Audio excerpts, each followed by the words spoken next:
This podcast is part of the Big Heads Media Podcast Network. Go to bigheadsmedia.com for more great podcasts. Ladies and gentlemen, making their way to the microphones, it's Jack. It's Kenny. It's the Rock and Roll Up Podcast.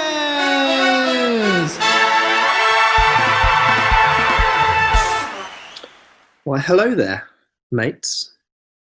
Don't mind us. You've just called us in the middle of our beauty regime, getting prepared for the podcast. As you can see, gone for a different look today. Kind of gone for a action anime. My name's Jack. My name is Kenny, and I was just wondering whether you could do with horror in my brush there. Look, I've had a shower. Corona has stopped me from getting my hair sheared by the farmer that lives next door. Pass the brush over if you want, mate. I think that's a horse brush, isn't it? I'll have that if you want. Yeah, it's quite coarse. My face hurts a lot, but I will pop it down into the ether. There you go, sir. Through the power of... What's happened here? How's that happened? Oh. You've given me a woody. It's not for the first time. Hey, there's a snake in my boots. Ready?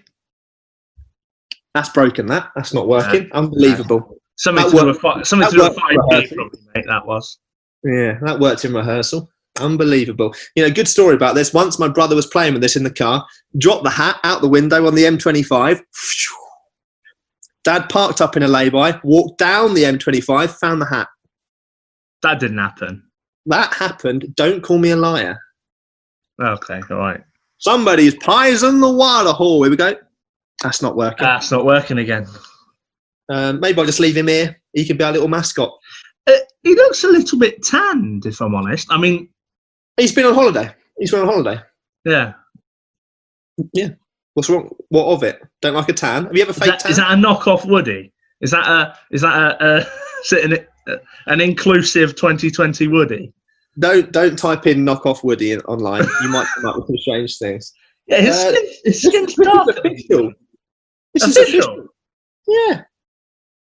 Look, he's got his little battery pack. Look, that don't work. Yeah.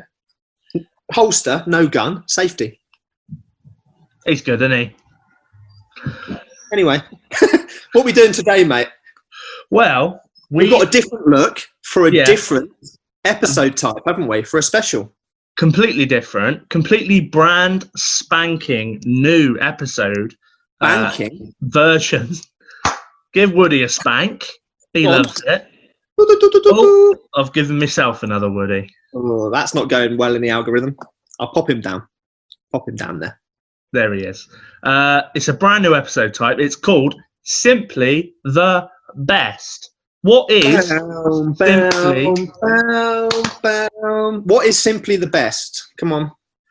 Simply the Best is where we take a topic, could be as obscure as you like. You like? What's you like?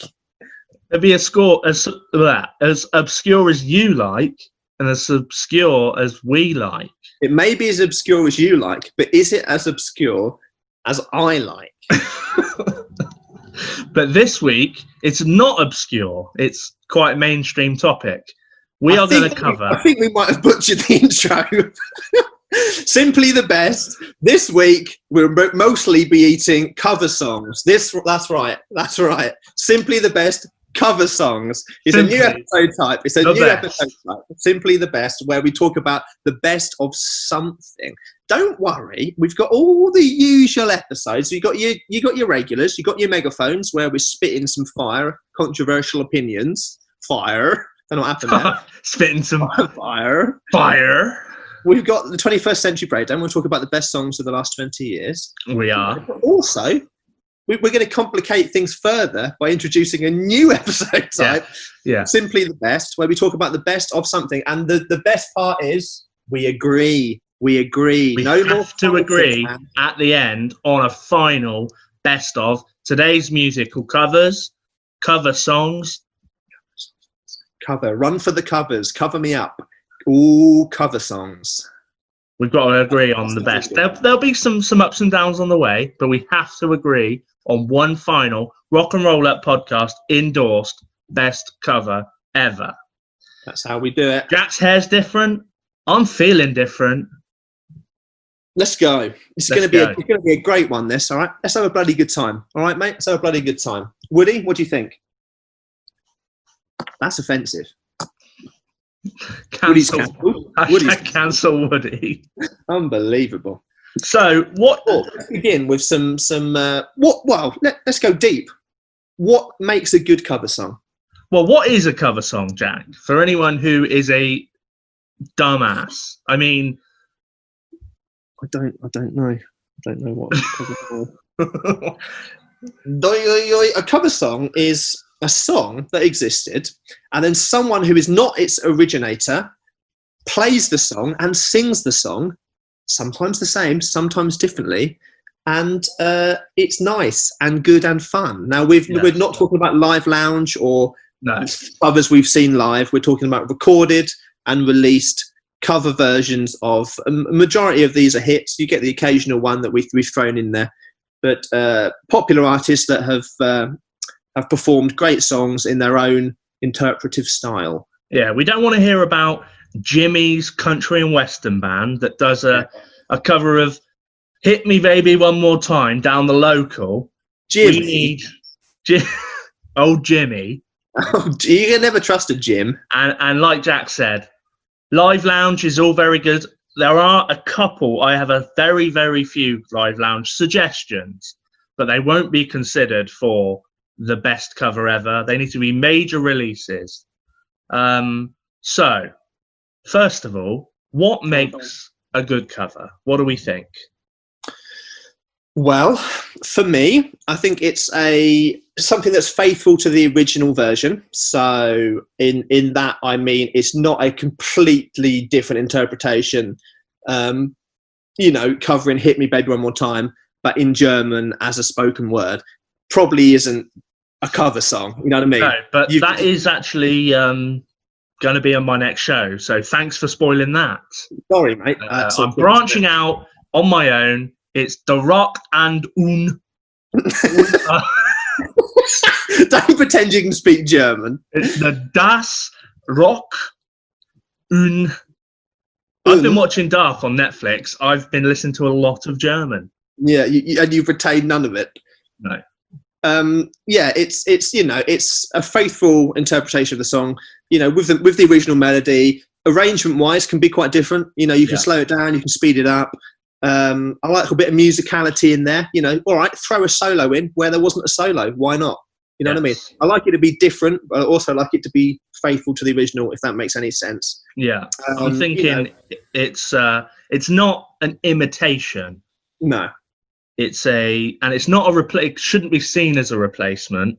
No. So it's not an imitation with, you don't want it to sound too much like a tribute act.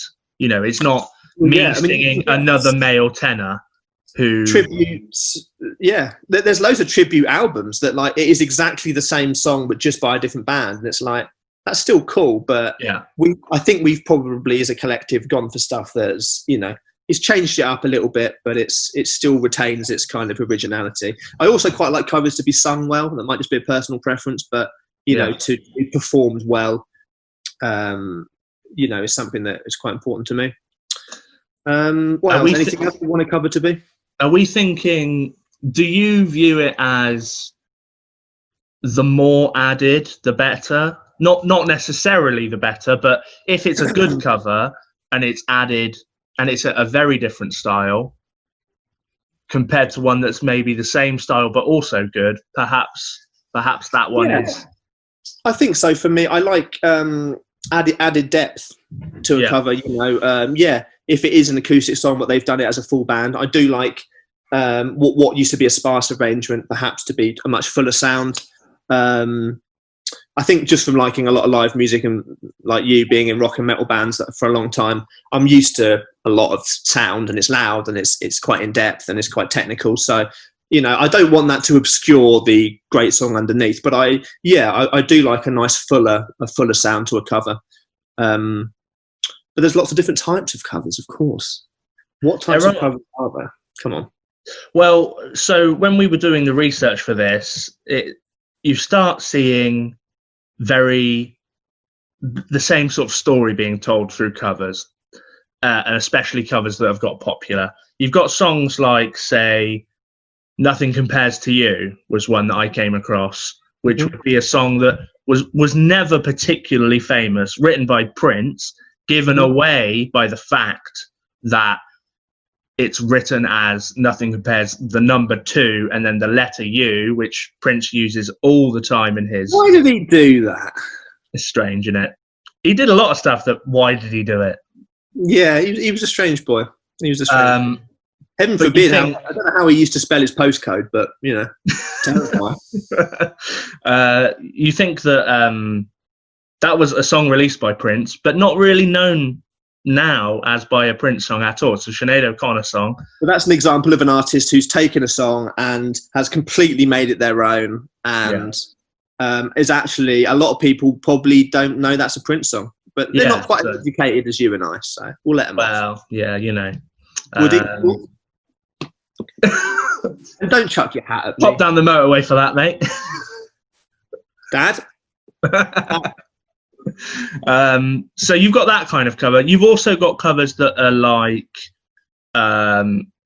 Always on My Mind, which is like you've taken a song and you've completely ripped up the rule book, and it's a totally different thing now. It was already it was already famous. Do paper impressions. You've just made another famous version of it. Give me a paper, I'll do an impression. That's a rule book. Give me some more paper. Tracing paper. That one's good, yeah. Sugar paper is a little bit dry, even drier. What about the rule book again? Thanks, mate. You saved that. Yes. So there's that Always on My Mind. So Pet Shop Boys covered Elvis. Good example of a song that it's been completely changed with kind of drum and bass remix, some different chords in there, some minor chords and modulations and things.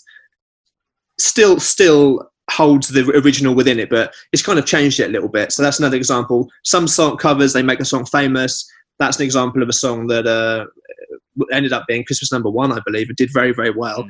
But it's quite different to the original. As we said, you get some covers that are pretty much cut and dry, exactly the same, just by another band. That tends to be more of a tribute style. I think there's a couple of examples on our list that are probably quite like that. Any other types of covers that are out there? I suppose ones that are completely different, but we haven't really included them. I suppose the kind of cover that's like taking. So I'm thinking of was it Shane Ward? He did the cover of the Biffy Clyro song. So he took a band song and did it as a solo artist. It pretty much sounded the same. Really popped it up, but it was very similar. It was a famous song already, and then became another famous song. It was almost a tribute act, that song. It was very strange. But I think those two camps cover most of the types of covers. Obviously, you've got covers that change genre, like Always on My Mind. A lot of metal and rock bands do that. Take maybe a pop song. And there are some of those that we're going to mention later on. But yeah, I can't think of any other types of covers, really. How about yourself? Well, talking of two camps, me and you, let's carry on with the show. What's that, Woody? He's gone now. Oh, no, I've ruined it. I've got it back. Oh, the magic's gone. You've seen behind the curtain. Brush that beard with your little horse brush. Look at that. Nice. Rather like a horse, you are a majestic creature. Yes, thank you. And I have a massive penis. Should we talk about some honourable mentions, covers that we're going to drop in that aren't our favourite covers, but covers that perhaps are exist within the modern tapestry of music.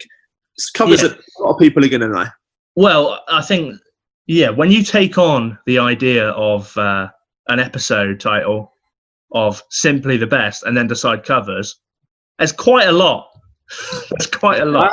Covers, baby. So there are a lot of covers that we came across. We thought it's not quite in the end game conversation. Yeah. But it is bloody good. So I'm going to hit you with one. First of all, let's go for, I'm going to go the Beat It cover from Fall Out Boy by Michael Jackson. Am I right in saying John Mayer features on this record? You are bloody good. Put the hat on. This is the knowledge hat. That goes on when I get a good fact right. I need a hat now. For listeners, we often don't explain our physical comedy because you're listening and you can't see it. I had a little Woody toy, just took the hat off, popped it on my head there for comic effect. So I'll let you know next time I do any kind of physical gags like that. Yeah. Yes, good cover. That's an example for me. Good arrangement. Rocky rocks up already a great song. I wouldn't say it improves the song, but it is sung well as well. Sung very well. Just a really cool, full-bodied Rocky cover of a classic. Yeah, it's a good twist on the original. Well done, Fallout. Sorry, that's what. Fallout. Hey guys, we're Fallout. Well done, Patrick Stump, especially, who sings incredibly well on the track. Yeah, you've been stumped by Patrick Stump. That's what I'd say. That'd be my calling card. That's quite a superhero name, Patrick Stump. Patrick Stump. Maybe he's like a private eye or something. What do you think? You've been stumped. Then he leaves a card. You've been stumped. He could be a one-legged superhero. That's quite in at the moment, actually. He's got a stump. Yeah. Get it? Because he's got a peg leg. Yeah. Yeah. Can you say peg leg? Yeah. No, he's not Linda. He's the other wife. You're talking about Linda McCartney? No, I'm talking about peg leg, the other one. The peg leg. What's the name? Stella. Are the Beatles on here at any point? No, but there are some covers of Beatles songs. You know what? The Beatles were going to be on there. I was going to put Twist and Shout and Hey Mr. Postman, but I didn't put them on that. Most of the Beatles' first album was covers, so there was too many covers to choose from. That is another type of cover, I suppose, that actually could be a specific genre in itself. It's the kind of 60s shared cover. Yeah, 50s, 60s, so many rock and roll artists. Yeah, 50s as well. It was just there's a couple I've put on here that I think have improved on the original, but there were so many you could put. Same with crooners, swing, jazz. There's just even country. There's so many standards that are just cycled around that I think it would be unfair, unless they're incredible. It would be unfair to include them because there's just too many of them, basically. Any more honourable mentions? Many. Two more for you that are particular rocked up versions. So you've got the Marilyn Manson version of Tainted Love by Gloria Jones. Now, for me, I actually don't particularly like the Soft Cell version. That's the most famous version with the classic synth. Yeah, absolutely. I prefer the Gloria Jones version to probably both versions, Manson's version as well. Mm-hmm. But of the two, the Soft Cell version and the Manson version, I actually prefer the Marilyn Manson version. I'm not a huge fan of the Soft Cell version at all. And the other one was another Michael Jackson was the Smooth Criminal cover from Alien Ant Farm. Now this is important for me. This is the better version of this song. I know people are going to get angry. I agree. I think it is. I think the arrangement lets Smooth Criminal down by Michael Jackson. I think the arrangement lets it down, and I think it's ever so slightly too slow BPM wise. Alien Ant Farm just pushes it up. Great arrangement, sung really well, and really good drum track to that from a drummer's perspective. It's really cool. Yes, it's a great cover. I would agree. I prefer this version. Just the riff at the beginning goes straight in. It's really so you can do versions. So good. There's the rule book.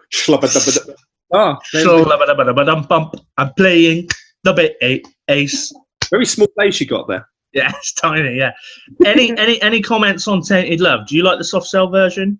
That and Gloria. I like the Gloria version. I like them all. Original's kind of more rock and rolly, rockabilly. There's loads of different versions of it.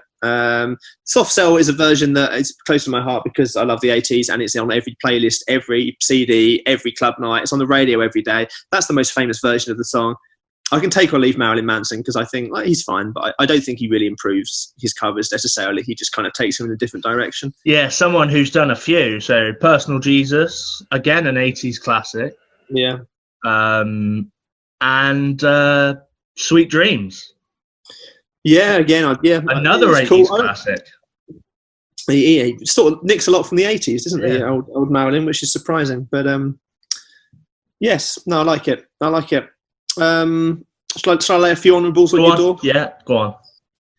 Well, a few more we agree on.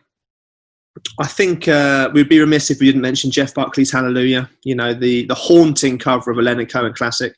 Obviously, all the more poignant due to Jeff Buckley's, death sometime after that recording. Yeah.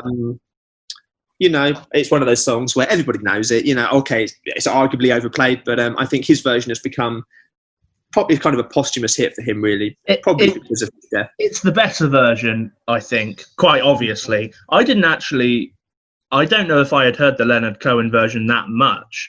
And it's so deep. Oh yeah. It's strange lyrically. It has some strange, goes some strange ways. A lot of people think, maybe it's a love song or whatever, but it has some unusual kind of lyrics in there that change the context a little bit. But I think Jeff's version is just very raw, very honest, and I think that's a lot of people related to Jeff in that respect. Yeah. That he was. Just, I do like the chorus on the original. Mm-hmm. Because it's got that kind of huge harmony that kind of breaks much more in a much more definite way than the Jeff Buckley version. It's more like hallelujah, hallelujah. It sort of doesn't fade like the Buckley version. It doesn't linger. Yeah, and it is like a massive kind of almost sort of gospel sort of, well, hallelujah, obviously, sound to it. Celebration, I think, his version. Yeah. But yes. Maybe more introspective, the acoustic version. But yeah, that would be a classic. I wouldn't say it's the best. I made a lot of best lists, but for me, that song, it wouldn't be the best for me. Very good. A few more obvious ones. The Clash, I Fought the Law. Most people think it's a Clash song. It's not a Clash song. It's Sonny Curtis and the Crickets, obviously Buddy Holly's old band. It's actually their song. They wrote the song. The version I like the most is Earl Sinks, who was one of the vocalists for the Crickets. Doing that version with the Crickets is my favourite version. But it's an example of a band that has made everyone think it's their original song. Punky, rocky. You can chant along to it. You can sing along to it. It's sung very punchy and very, very rebellious. But actually, when you hear the original, it's a lot more kind of relaxed and just kind of bobs along. So I think that's quite a famous version that people know. What's another one that everybody knows? I mean, Girls Want to Have Fun. Cyndi Lauper, talking of 80s. See, this was very strange. This is a cover. And the original's a spoken word from a film, right? Yeah, Robert Hazard, I think, did it. Not the same song at all. No way the same. Really so different. And to reinvent a song and make it one of the biggest hits of the 80s that's played on every station every day. Interesting to see how the rights are split for that, who gets the money for what. But that's an example of an artist that's completely taken it a different way. But it's just iconic, isn't it? Iconic riff at the beginning, sung in an iconic way. Yeah. So most people didn't know it was a cover, but it is. So hop on the knowledge hat. Get that. Whoop. Whoop, whoop, whoop, whoop. Couple more from you. Where's my knowledge hat? I'll do the knowledge brush. You've got the knowledge brush. That's a mirror. On reflection. You got any more examples, Horsebeard? We already mentioned Always on My Mind. Covered by over 300 artists. Yeah, one of the most covered songs, I believe. Yeah. Willie Nelson won a Grammy for his version. Wow. Covered by Elvis as well. Just gonna pop the old knowledge brush on for a sec. There we go. Lovely. Pet Shop Boys of that. Talking to Paul McCartney, Live and Let Die cover from Guns N' Roses. Yeah, the better version, in my opinion. The much better version, I would say, yeah. That orchestral pump in the middle, really rocky. Great solo in there. It's sung really well as well. Yeah. Bad in the sail.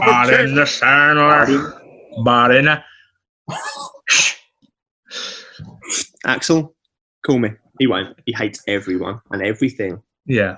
Another song that's from a big kind of rock and metal sort of vibe, and again from 3 artists: Whiskey in the Jar, Thin Lizzy, Metallica, originally by the Dubliners. Both versions very good.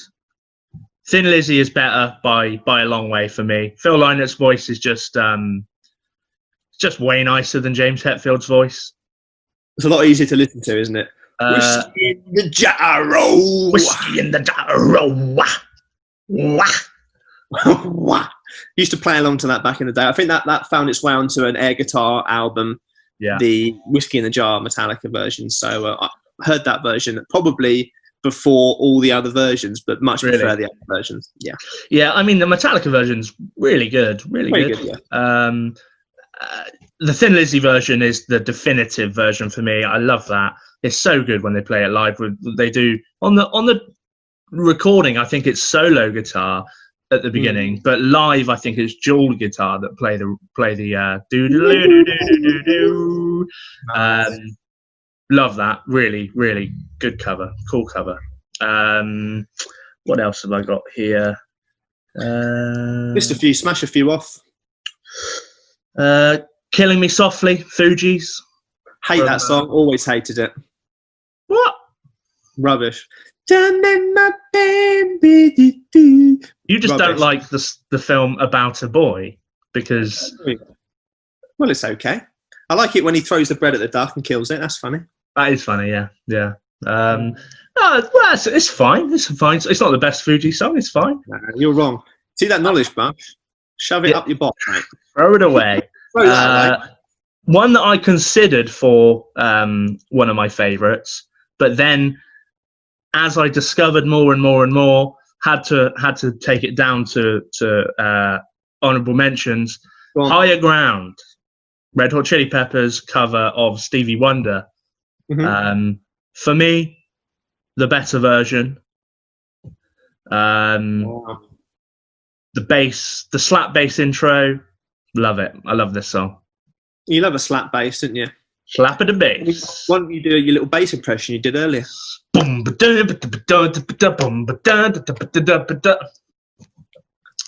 that? We're doing another Mighty Boosh bit. I've got. Yes, yeah. Thoughts on that? I know you don't really like the Chili Peppers. I don't like Chili Peppers. I appreciate what they've done, but every song sounds the same. I'm doing drugs in California. Rubbish. Yeah, it's fine. I don't listen to Stevie either. Stevie's amazing. So, it's a cool version. I like to hear them doing... They've done a few covers in their time and they've done good versions of them. But I can take or leave them. And I don't really like spicy food, so maybe that's where my aversion to Chili Peppers comes from. Back to the studio. Shall I list a few more off? Go on. Here we go. Boom. You want to weep? Listen to Eva Cassidy, Songbird. Obviously, Christine McVie, Fleetwood Mac cover. Emotional. Obviously, another lady that passed away soon after the album. Mama. Yeah. If you want to make your mum cry, pop that on. Wonderful. Wonderful. Beautiful voice. One that maybe I was going to put in Hidden Gems, but I thought enough people knew it was Van Halen's version of You Really Got Me, Kinks cover. Again, just crunching guitar, livens up the arrangement. Already a good song, you know. Cool solo in the middle. It does something that I I don't know. I just think, again, like I said earlier, it adds a bit more depth to the arrangement, which I really like. Yeah, I actually disagree about this one. Do you? Now, I like the Van Halen version, but I think it's a terrible song by whoever it is by. Well, because it's so boring. So it is very boring. My notes for this say core reworking, but the quality of the song holds it back. Better than the original, but still boring. Get the brush out. Yeah. It's not my favourite song by a long way. But if I was to listen to a version, it would be that version. I agree. Westlife, You Raised Me Up, done by a million people. Originally done by Secret Garden, a duo, but it's been done by Josh Groban, who did it very well. Westlife's the version, The key change, they get off the stool. Boom. You raised me up. That's that. Oh, it's quite emotional. Key change, they're up. Oh, the stool. And they never once do they trip over the stool, which is masterful. Right. It's a classic song. It's corny, I know, but it's one of those songs that is just an absolute power ballad, and we all have a power ballad. Over here in the UK, that song is used on every advert, on every sob story, on X Factor, British Talent.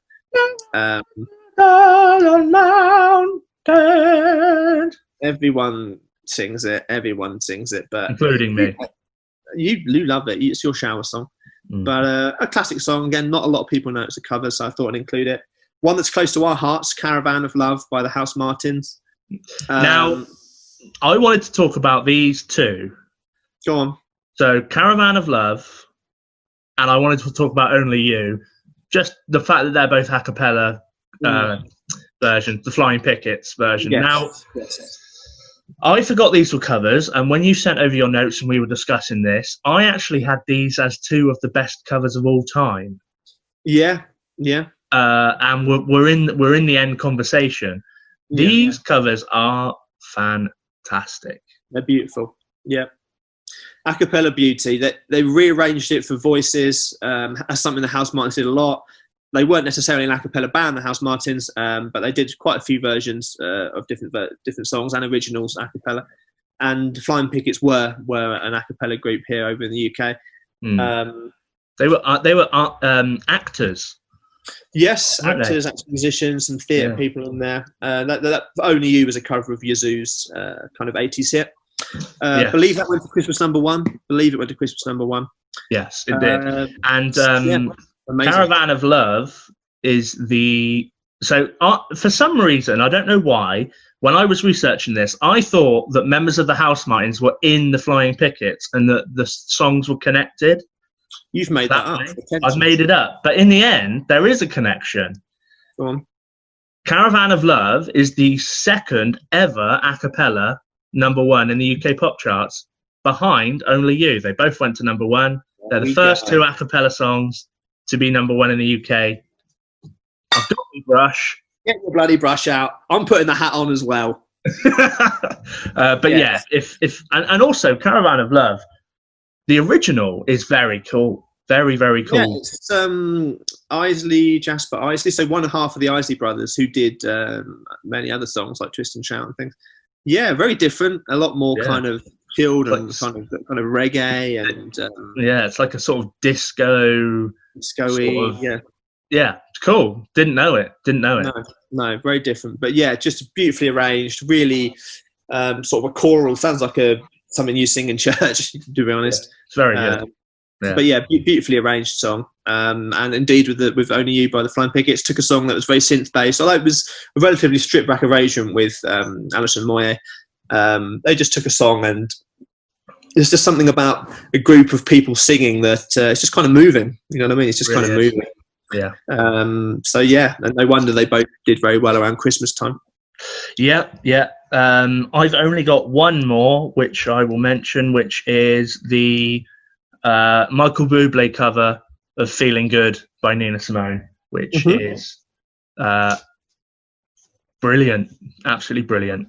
Good, yeah, I like Michael. I mean, I didn't include him because he's covered every song ever written on every one of his albums. So, he's really good. All his Christmas songs are good, but with Michael, I think all of his versions of everything are really good. But I would probably still listen to the other version. You know what I mean? But he does he has a good bloody go at this one as well. I say good luck to him. Good, I think, is when I was looking into it, it seems to be he plays it towards the end of all his gigs now. So it seems like maybe it's his one of his biggest known. Yeah. Very good cover. But yeah, that are my honourable mentions. You've got. I'll mention one more, yeah. which is Madness. It Must Be Love. / One Step Beyond, which that's a Prince Buster cover. I think the It Must Be Love is Libby Suffer. Libby Suffer or something. Again, two songs that are Madness songs. They've taken them, they've done them in their kind of mock ska style, party band style that they do. Yeah. And have again, It Must Be Love. Turn on the radio. It's played every day. Yeah, One Step Beyond, great set opener. One Step Beyond. You know, we've played it before. You want to dance along to it. You want to boogie along to it. Again, in the ska, you know, community, a lot of covers. A lot of people take other people's songs, so it's kind of a done thing. But I think their versions are the definitive versions. So.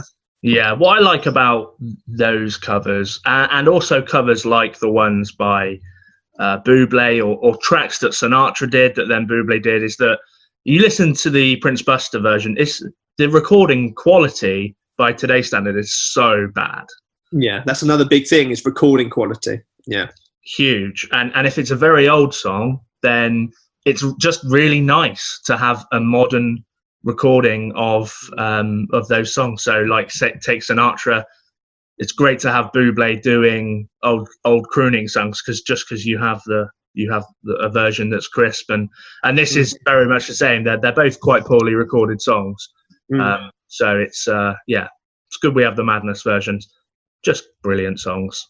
Brilliant songs. Band that I would like to see live. I never have, but I have seen them live twice. Prick. They were fantastic. Oh, now I'm angry. And he's done a kiss. Should we talk about some hidden gems, songs that perhaps not everybody knows? Go on. Shall I start? Hidden gems? Are we going to do? So we're into our rock and metal and things. So should we do those ones first? Do you want to split them? Do you want to do them all together? How do you want to work it? Let's do anything that's not metal. We'll talk about quickly, some like pop hidden gems or whatever, and then we'll do a section on rock and metal, I think. Okay, cool. If that makes sense. So anything poppy that is perhaps not, people won't necessarily know is a cover. I've got so my hidden gems, some of them are more live loungy kind of style. So you've broken the rules. That's fine. Unbelievable. There he goes, and he's nicking my impressions. I've got Don't Impress Me Much, Haim cover by Shania Twain. I like this. It's a cool vibe, but it has a lifeless rhythm section. It never kicks into second gear for the whole song. No, it's meant to go. That don't impress me much, and it doesn't go. That don't impress.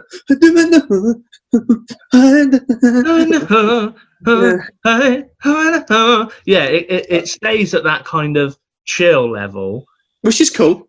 Part of me was like, they subverted expectations. We don't like that. Much like Jack's hair subverted some expectations. Ah, look at this. It's subverting all the time. Yeah, I get what you mean about that. Yeah. No Diggity, the Chet Faker. What was that, mate? No Diggity. No Diggity. That's good. Right. Cover by Chet Faker from Backstreet, featuring Dr. Dre. Nice. Dr. Dre's involved. Not a real doctor. Liar. Carry on. He's a doctor of beats. Ergonomics. He's a doctor of beats and pulses. Beats and pulses. Beats and pulses. Beats and pulses. Beats and pulses. Beats and pulses. I've got, what else have I got? A lot of my others are rock and metal, actually. What have you got? What have you got? Attitude, isn't it, with you? It's always attitude with you, isn't it? Unbelievable, with his brush. I've gone for one, most of mine are rock and metal, more of a poppy, folky version. King of the Road, Roger Miller's song. Proclaimers did a kind of famous version of that. People would know that song from the Think adverts and lots of different adverts over the years. Yeah. Like the little bass run at the beginning. Got a little bass as well. Why have I got a little bass as well? That's weird. And they did a version of the very famous Temptation song, Get Ready. They did it for the Dumb and Dumber soundtrack. And that is also a really lively version. Of course, the original is... Pop that hat on. Dumb and Dumber soundtrack. Oh, you've hit one of your multiple crowns in your hair. Oh, the crowns come off. Just a cool version. Yeah, just a really cool version. Original Motown classic, but they've done it in a Scottish folk rock way that actually lends itself to that kind of the light-hearted silliness of Dumb and Dumber. So that's more of a poppy version. I think pretty much everything else is kind of rocky, rock and roll, metal. So let's move into that section. Yeah. Hit me. What have I got? So, a couple of just standard ones. I've got Master of Puppets, Trivium cover of the Metallica classic. Just really good. Really good. Sounds exactly the same as the original. Sounds really similar. They've done nothing different, just exactly the same, but really cool. Yeah, it's just a little bit heavier on the guitars, bit thicker, but similar vein to that. Machine Head did Hallowed Be Thy Name and Battery for the Blackening album for the deluxe edition, I think. The what? It was an album by Machine Head called The Blackening by Machine Head. It was an album that they decided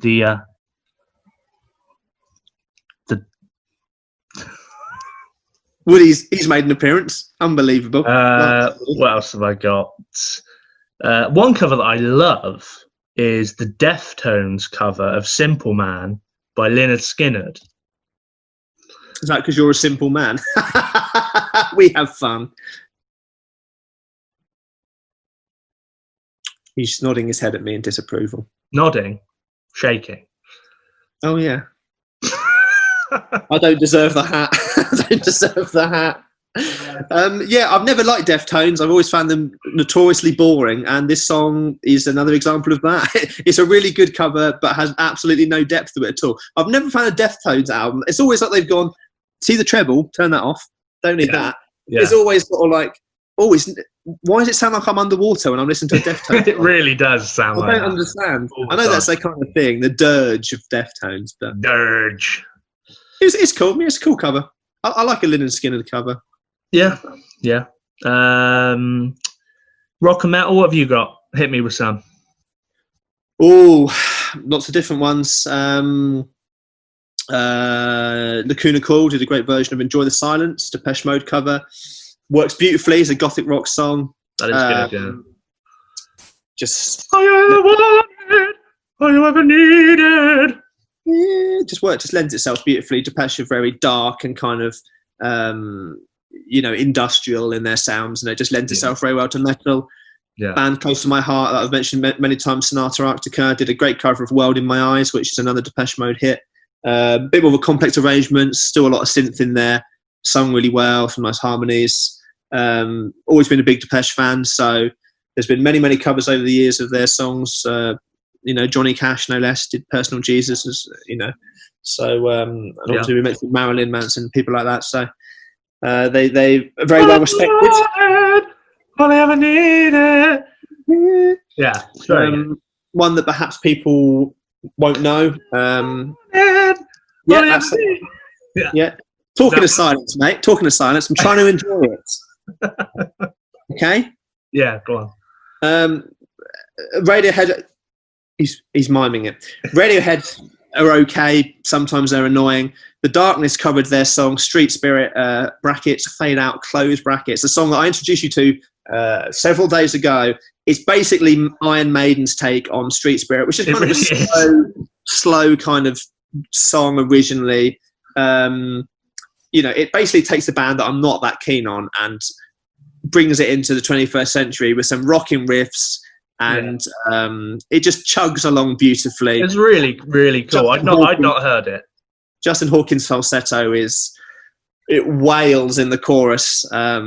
Something rotten. It wails something rotten. Yeah. So that's a little cheeky gem that I think people should listen to. I have listened to that quite a number of times now. I actually. Walls of houses. Yeah, it's very good. Nice. He's got the pipes. I actually really like the original. But yeah, this was insane. Loved it. It's insane. Absolutely insane. You want to join? Do a couple? I'll do a couple. Yes. So I've got more kind of run-of-the-mill sort of metal covers. White Wedding, Murder Dolls from Billy Idol. Yes, cool. I only wish that the vocal melody was more apparent because it's obviously quite raspy and quite croaky in this version. Yeah. But it's a very cool version.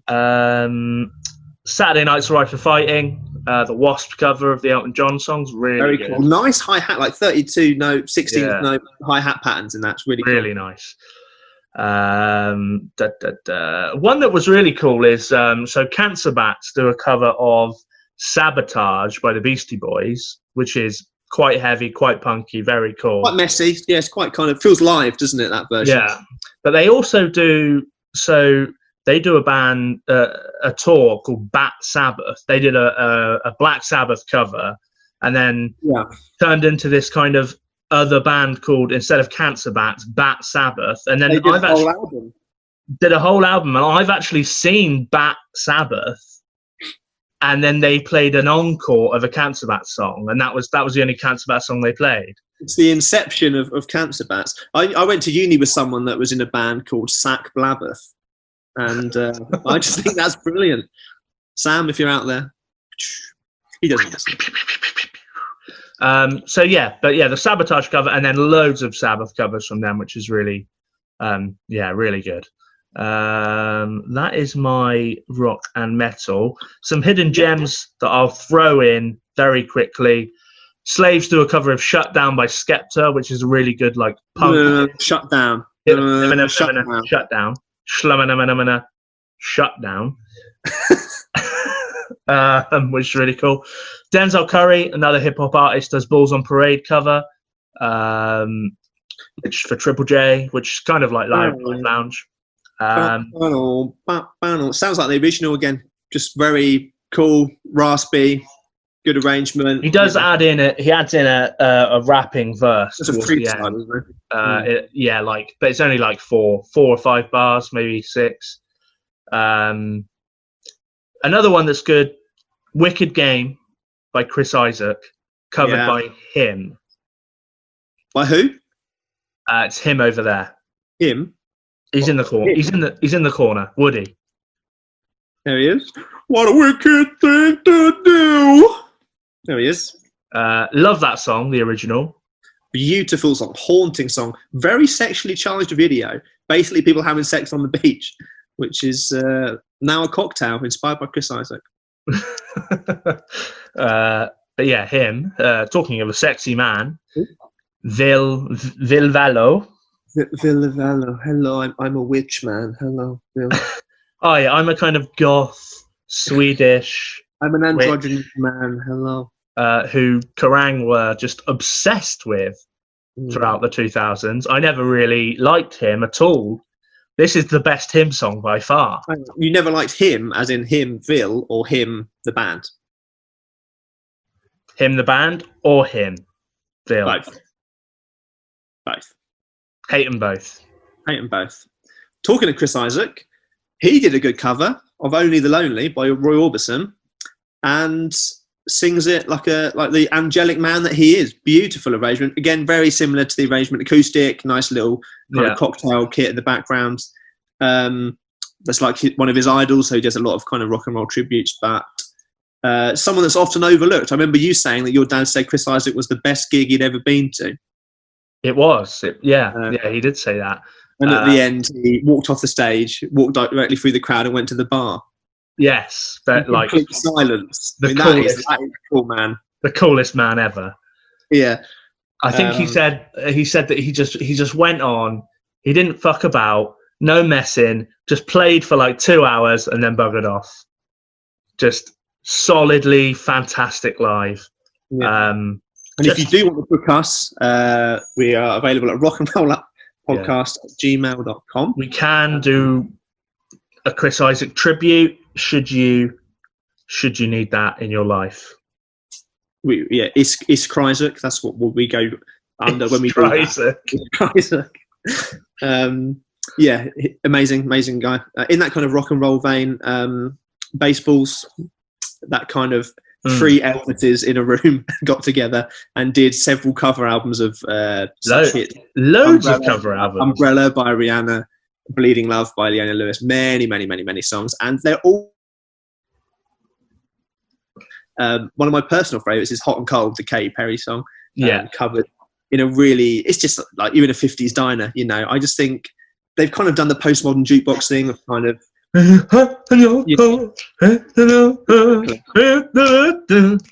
no lyrics. Really cool. They kind of reverse engineer pop songs and make them in the style of 50s, 60s artists. It's like if Elvis sung all your favourite pop songs, and it sounds what you think it's going to sound like. It sounds great. So some of my so when you said about that, I had a look in to a couple of other covers. For some reason, Lady Gaga just goes over great as a rock and roll. So both Paparazzi and Born This Way were brilliant, and then they do more Lady Gaga as well. Wannabe by the Spice Girls was really good. Great. Bad Michael Jackson was good as well. YouTube, Spotify, everyone, iTunes, they're everywhere. Get the albums, put them on at a party. They're great. I'd love to be in a band that does rockabilly covers of pop songs. And unfortunately, they got there first. So I hope they all die in a fire. Don't know why they're called the Baseballs. Don't know what sort of throwback American. Yeah, it's cool name. Cool name. Yeah, sort of. One more rock and roll one in that would be one your dad would like, actually. Buddy Holly covering Brown Eyed Handsome Man, which is a relatively well-known Chuck Berry song. Buddy speeds it up, nice riff at the beginning. Yeah, I think he played it on his last ever set list of his last ever show before he passed away. Oh wow! Became quite a big hit over here, kind of posthumously. Became very popular. A lot of people didn't know it over in America, but really cool rockabilly version of a Chuck Berry song. I mean, everyone covers Chuck Berry from Johnny B. Good to whatever, but it's just an example of an artist making something their own. Even back then, a lot of rock and rollers covered each other's songs, but I think that's an example of a song that is much improved by someone covering it. So I do like that as well. Nice. I have a couple more rock and metals. Go on. A band called Lord do On a Night Like This by Kylie Minogue. Really funny, great video, catchy. Pop songs work really well as metal. Yeah, they just do. It's really good. Done really well. Really funny. Funny. It's just funny, and that's what you want from a cover. One that has a place in my heart is there was two albums by Swedish Hits Goes Metal, which are a combination of Swedish metal musicians from bands like Reinseed and other bands like that. And they do many covers of ABBA and other Swedish superstars, including Loreen, who I believe won Eurovision with the song Euphoria. Yes. Yeah. And they did a cover of this Eurovision song Euphoria, very niche. And the whole album's great because it's just like the most overblown arrangements of pop songs you could ever imagine with speed metal, But I just think the way that Tommy sings, who's in Sabaton now, the rhythm guitarist in Sabaton, who sings this and plays on the album. I think it's just the loudest and highest voice you'll ever hear. It is extremely high in your life. In the original key, power ballad, belting this club song. But I think it's a really, really cool version. It's cool. The whole version, it's the whole album. It's corny, it's silly, it's metal. The whole thing was tongue in cheek, which is why I like it. But it's really good. They did a great cover of "Money, Money, Money" by ABBA as well, and it's just as overblown. Money, money, money.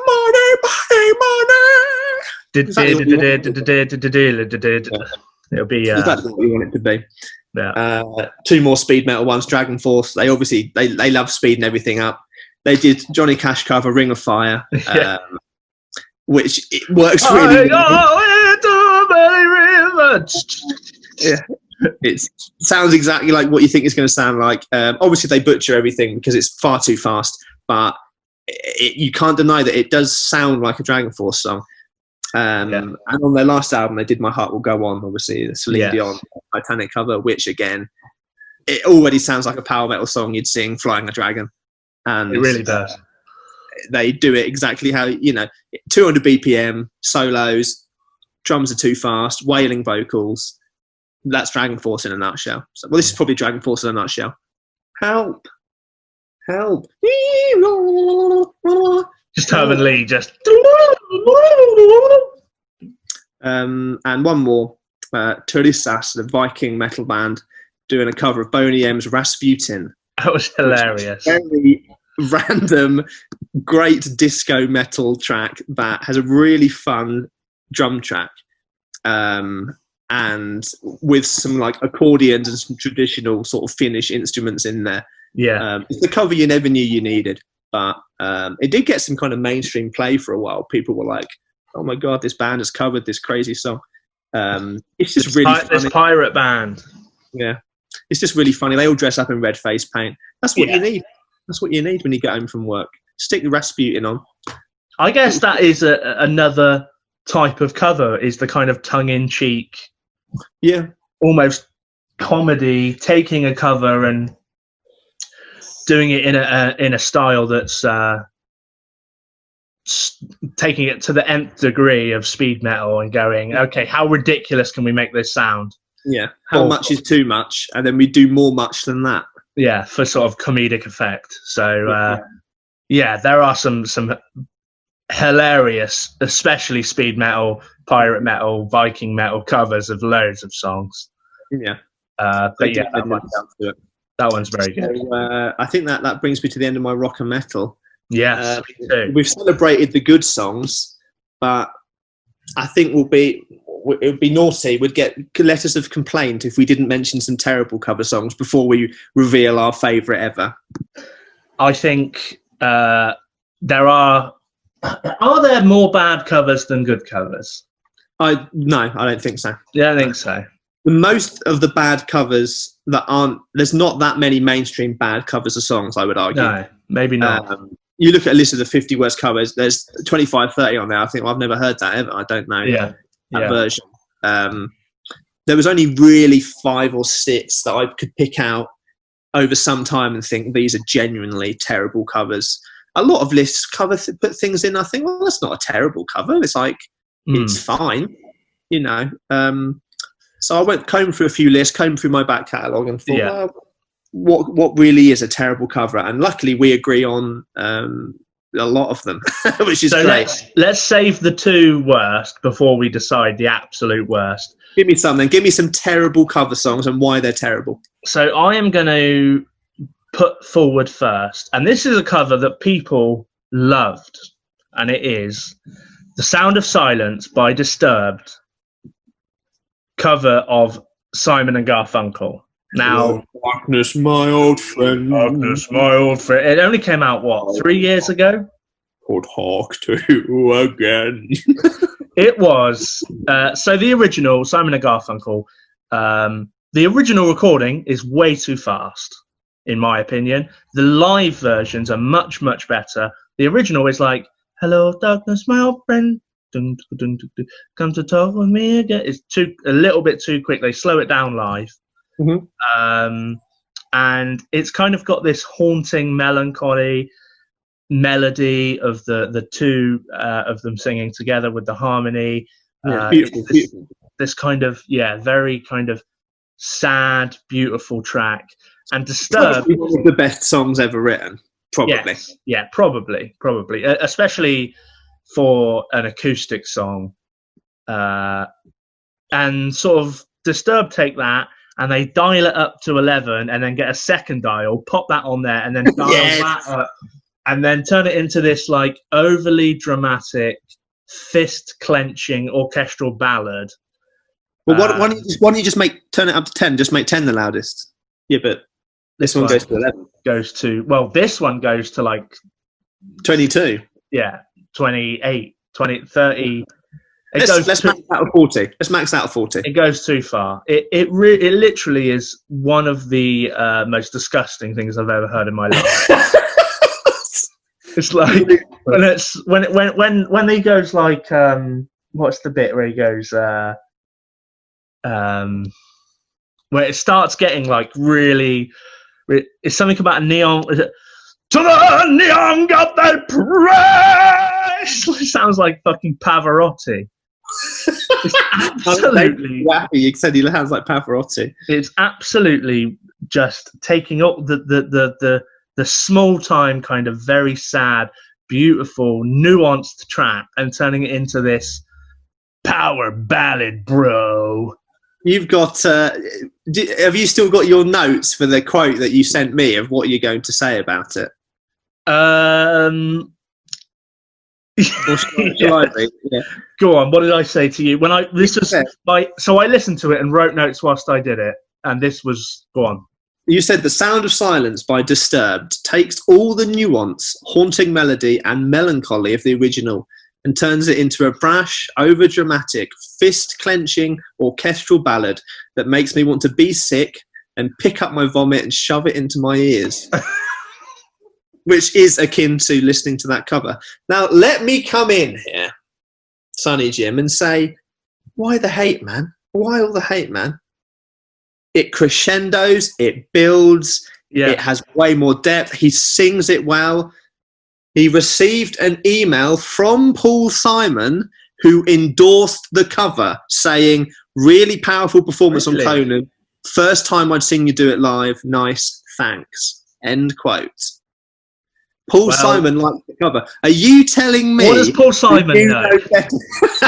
You know better than Paul Simon, who did that song, all those songs about Africa. Unbelievable. Yeah, he did, yeah. Ben walks down the street, he says, I'm walking down the street, he says, what am I doing in the street, he says, why Disturbed fucked up my song, he says. Paul Simon, it's...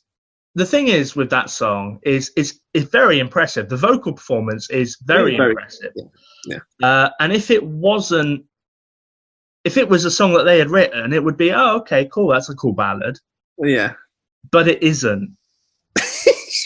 It is a sickly sweet, overblown version of a beautiful, gentle song. But I wouldn't say it's one of the worst covers of all time. I would say that they've made it their own, and it got a lot of play, and it got a lot of people to appreciate the original. Perhaps it was overplayed. They've done a lot of covers over the years of U2, and I mean, they did Still Haven't Found What I'm Looking For. Obviously, they've done Shout, and they've done lots of different covers, Disturbed, over the years. And they always go for a cover that perhaps you wouldn't expect. So, you know what? Good luck to him, I say. Good luck to him. It's definitely not one of the worst covers ever, but it definitely is the worst cover of all time. So hear that rule book? It's because it's performed so well. It's not, but I think the performance redeems it. But I personally find it unlistenable and hate it, and want it to never have been made and to kill it. You're not talking about the podcast. You're talking about the thing. That's right. Yeah. What else have I got? So I've got the two that we're going to talk about at the end. That's all I've got. I don't want to take any of yours, so I've got the other ones that are yours. So you go ahead. I'm trying to think of the two at the end. I think the two at the end, I know what you're going to say, so I'm going to avoid them. One Direction did a woeful mashup. I hate a pop mashup of One Way or Another by Blondie and Teenage Kicks by the Undertones, which is a terrible song. We've all played it. It's not a good song. Not a good song. If you're in a cover band and you play that, quit. It's just they kind of made it on their own for like comic relief or something. This video, right? So they do a stupid video where they're dancing with David Cameron outside Number 10, which is awful enough as it is. It's this sickly sweet, polished, sterile versions of kind of British punk pop. Yeah, it doesn't work. I don't know why you're doing it. What's the point? What's the point of them doing it? So I don't understand. What are they trying to get? This is a charity single as well. Why a song about like trying to date someone and have sex with them? I don't understand how that's a charity song. Yeah, the whole thing was totally tone deaf. Stupid video. sung stupidly, and it was so. I don't like mashups. I don't like mashups. Like you said, it was so sterile. It's like, it's horrific. It's a horrific cover. Every word is sung with a smile on their face. You know what I mean? One way or another.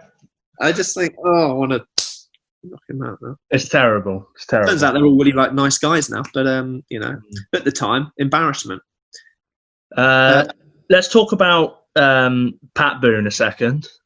Can we talk about Pat Boone for a second, please? Pat Boone's version, he did loads of versions. Tutti Frutti, Long Tall Sally. I put Long Tall Sally down because we love Little Richard. We spoke about him a few weeks ago. Yeah.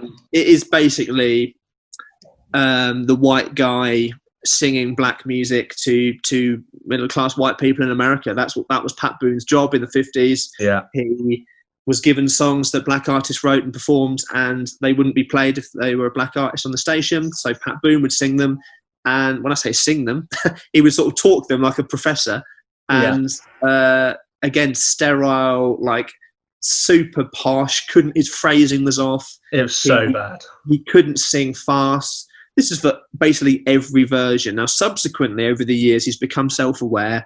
He's done metal albums. He's become very much, this is my gimmick. I kind of ruin songs, doing them in my own way. But at the time, it's a complete insult to black artists. It's an insult to the original song, because all the life out of a Little Richard song, of which there's a lot, woo, it's just sucked out of it. And now Kenny's going to give us an accurate impression of Pat Boone singing Little Richard. Tutti Frutti on Booty. Or how's Long Tall Sally go? It goes, well, baby, ooh, baby, having me some fun tonight. Yeah, there's one bit where he says, so he goes, yes, yes. Roger Moore, yes. It's it's comical, but actually, at the time, very harmful. So yes, it was. Yeah. Very much welcome on this list. And now, looking back, laughable that anyone would... I mean, compare this to Little Richard. Come on, kids. It's the new Pat Boone song. Yeah. Gather round the wireless. Wa baba loo ba ba la bamboo. Awful. What we got two we want to talk about. I'll drop two more at your door, then we'll talk about the ones that we officially deem the worst. Nina Simone did a terrible cover of Here Comes the Sun by the Beatles. You didn't mind it. It's just what do you mean you don't like this? Here comes the sun. You know what? That version, love it. Yeah. Love that version. Yeah. No, I love Nina Simone, but this is terrible. This is She awful. was great, but just out of tune. The life stripped out of that song was just so kind of like happy clappy. Let's go to Woodstock, the original song. And this version is like, what's happened? I don't know what's happened. Are you ill? Maybe she was ill. In which case, good luck to her, I say. Terrible version. She has a very, very sort of... She's always on the edge. She's sort of got one of those tilting kind of vibratos where she's almost about to fall off the cliff all the time. And she's always just off the note, but sometimes it really works with like Feeling Good and things like that. Yeah. And Mac the Knife. Sometimes it really doesn't work, and I don't think it works, this particular song. Yeah, no, One more would be Guns N' Roses, Knocking on Heaven's Door. Now, it goes on forever. It's boring. His voice. I don't like Dylan, and I don't used to like Guns N' Roses, but I'm not a massive Guns N' Roses fan. It was just we've played it in cover bands. Hate it. Hate the song. I've heard it too much. It's not a good song. It's just a chorus. That's all the song is. Just a chorus over and over again. Imagine a song you don't like, sung like this. Now, this is.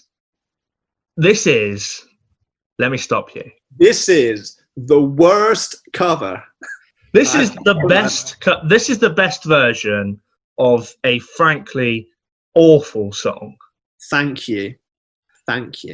But it's got some absolutely iconic guitar solos in it. Yes, it does.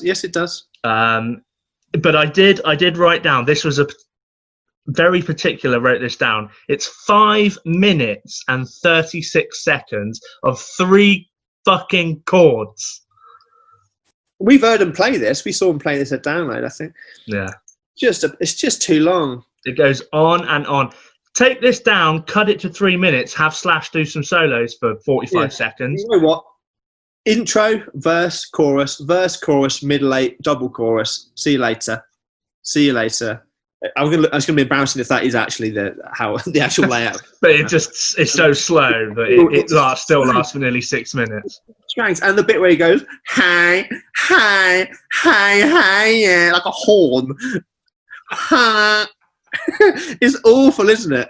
The thing where you can both hear the outward, but you can also hear the air intake. It's like,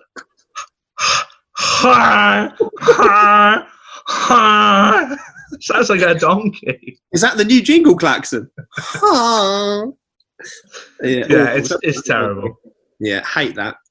But I think we can agree that the 2 worst covers of all time. Well, come on, lay it on me. Well, these are so far we've done songs mostly, apart from Pat Boone, we've done songs that are performed fine, sometimes very well, but are wrong for other reasons. Now these 2 are just they're wrong morally. They're wrong morally. They're morally wrong. I don't know which one to start with.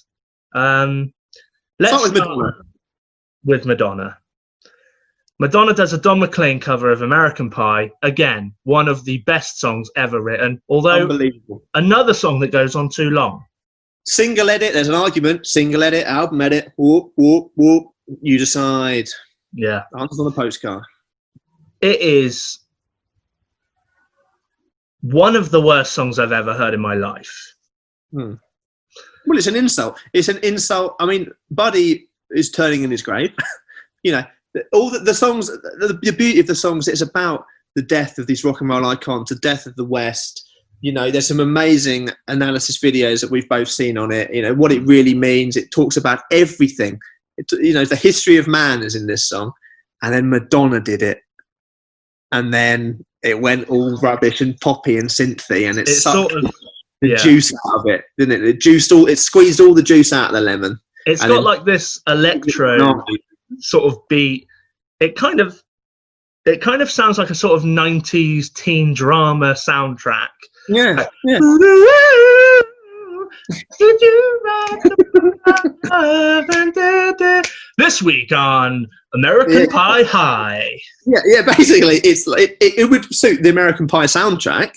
Yeah, rubbish. Just destroys the gentle nature of the song, the fragility of it, about death and life and everything is sucked out of it by this. Did you write the Book of Love? I did. Do you believe in God above? I do. It's just the lyrics, so beautiful. Yeah, and then Madonna's there, spitting on them. You know, just no, not for me. Terrible. It's terrible. It's too sterile. It's an insult to the original. Why on earth? It was during her like cowboy phase, where the video is her with like an American flag with a white cowboy hat on. It's bad. And they put like this horrible echo on her voice during the first two lines as well, before it kicks in with the 90s soundtrack to a sort of teen drama. I don't like hearing her voice the first time, let alone the echo. You know what I mean? Oh, not again. Yeah. Terrible. The second one is Faith by Limp Bizkit, cover of George Michael. Now, this is the number one terrible cover. Behind Blue Eyes, which is a cover of a Who song, which they also did, is pretty bad. It's bad. But this is, well, it's unlistenable, essentially. I don't really have any notes on this because I just don't know what to say. Fred Durst can't sing. Yeah. The arrangement is awful. Yeah. It's recorded terribly. Like, it sounds like it was recorded on a phone. It's really badly recorded. Like, whoever engineered that is not good. just sort of the scream of singing because I can't hit the notes, so I suppose I better scream the chorus. I gotta have faith. Gotta have faith.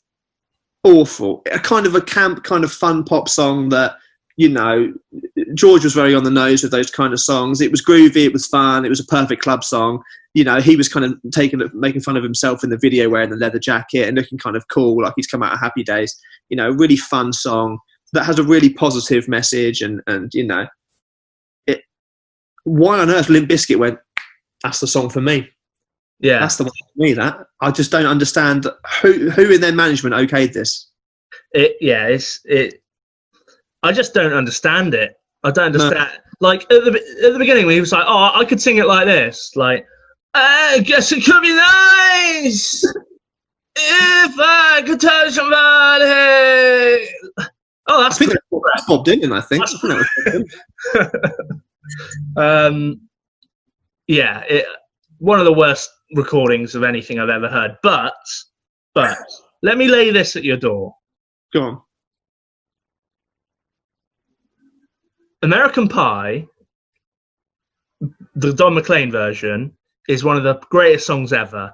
Faith by George Michael is not. How dare you? I very much enjoy George Michael's music. I think he's fantastic. And Wham. Rest in peace. Rest in peace. Love you, George. However, when we go for the worst ever, are we saying Faith? Are we saying American Pie? Because is it so egregious? Is American Pie so egregious because of what the original is, or because of its?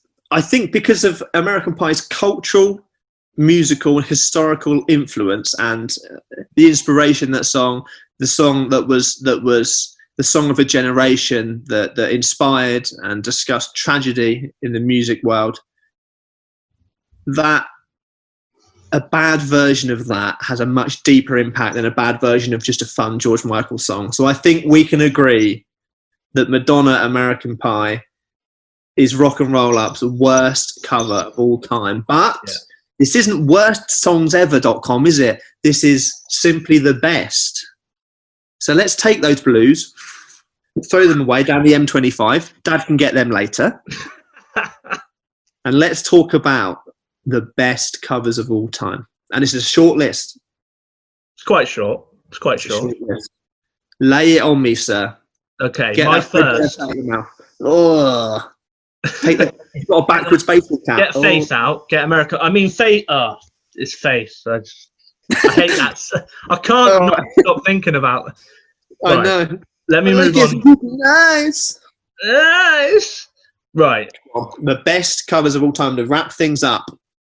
I'm going to lay your short list. I'm going to lay this one at your door. Okay. All Along the Watchtower by Jimi Hendrix, cover from Bob Dylan. Okay. What's your reasoning for this? So, the original is boring. Not particularly inspiring. It's got some cool lyrics. Mm-hmm. However, Jimi Hendrix took it. It's quite cool singing, smooth. The licks in between all the verse lines. It's got a lot of very impressive guitar work. Solos upon solos upon solos. Slide sections, wah-wah solos. Innovative strumming sections. Wah-wah binks, hand solos. Solo. Solo. Rolos. Other things. I used to love Rolos. Yeah. Can't have them anymore. Why not? Got wheat in, haven't they? Why would they have wheat in? It's so, you know, when that thing, who would you give your last Rolo to? It's just so they, it's sort of contingency planning. So they can't give it away to people who can't eat wheat, I guess I'll have to have my last Rolo. I can't give it to you. Oh, no. Well, I can give you this song, All Along the Watchtower, as one of my best ever covers. One of the most iconic guitar performances of all time. What are your thoughts? Dun, dun, dun, dun, dun. I don't really like Dylan, and I will agree that he's a poet with his words. It's his voice that puts me off. And I'm going to be honest, I don't like Hendrix. I've never liked Jimi Hendrix. I appreciate his guitar skills are second to none, and his impact on pop culture and 60s, 70s, living. And he's an inspiration to many players, and he changed the game. I don't care. This song sounds like I'm about to go to Vietnam. That's cool. It does have that very kind of like Vietnam. Of its time. He plays it beautifully. In no world would I put Jimi Hendrix songs in the best ever songs of all time, let alone cover songs of all time. No, he's a guitarist musician, Jimi Hendrix. No drummer goes, my favourite artist is Jimi Hendrix. Is it guitarists say Jimi Hendrix is their favourite musician? Is it because of the amount of guitar solo? Back to the bang. You're sat on the drums waiting for him to finish his solo. Is that why? No, it's great drums, great drum tracks from whatever. Amazing. This has got a really good drum track. Yeah. No, it's nothing to do with arrangements. I think it's the blues foundation that he employs. I don't like blues. I find it tedious. This song is great, and I would never put it in a million years in the best covers of all time. Because it is often many places number one. Those places are wrong. Right. That's all I'm going to say on it. No chance. This is number one. For me, it would. Can I do impressions? Is that allowed? I retract that last impression. Carry on. I think you've got to take that. You've got to take that knowledge cap and throw it down the M5, and then down the M4, and then down the M3. Yeah, my representation has just asked me to take responsibility for what I just did. So. Well, no chance. It's cool, but nah. Rubbish. Let's move on. What else? What else? What have you got? What suggestions have you got? One for one.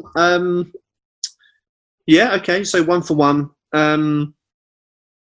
Whitney Houston, I Will Always Love You. I'm in an RM whether this is my number one choice. In the end, I think it's probably not. Dolly Parton cover, again, not everyone knows that. The Dolly Parton original has that fragility, it's beautifully gentle, and she's like almost crying the lyrics, you know what I mean? It's very much kind of a monologue of a song to her partner, very grounded in country, rooted in kind of that country style that Dolly's so famous for. Whitney's version, obviously, it's wobbly lips.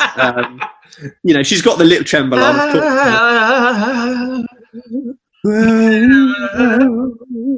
It's a vocal clinic. It's got impressive. It's one of the most famous videos of all time. Around the time of Bodyguard.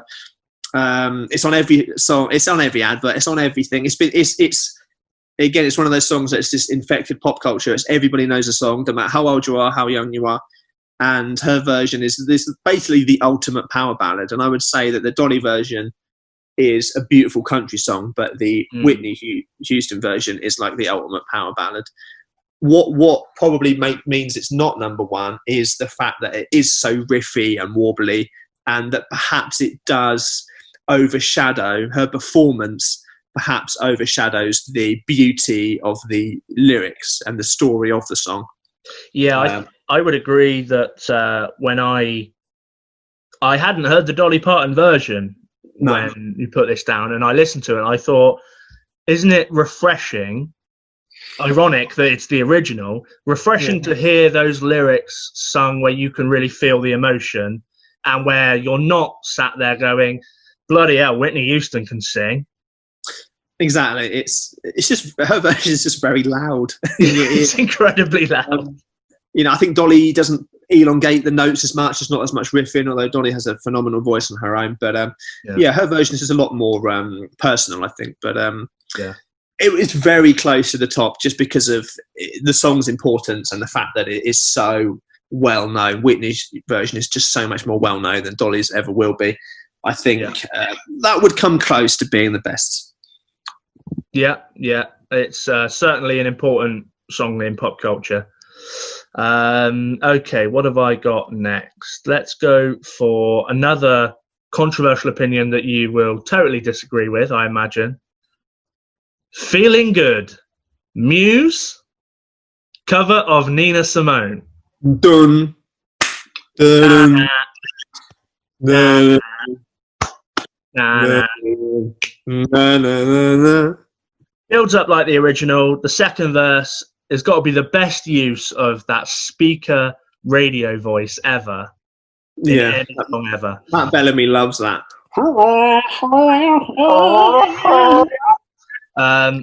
Incredibly hard to sing.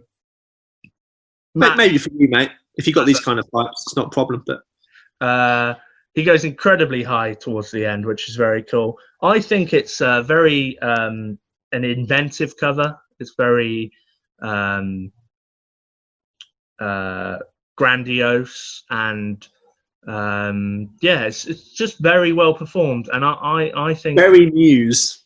It's a very Muse song. Yeah, and I think it's one of the best covers ever.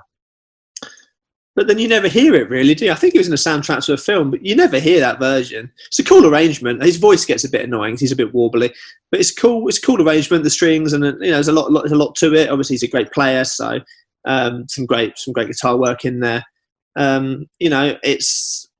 But this is interesting to me because this is an example of taking like a jazz standard, really, and doing it completely overblown, and yet you like this version.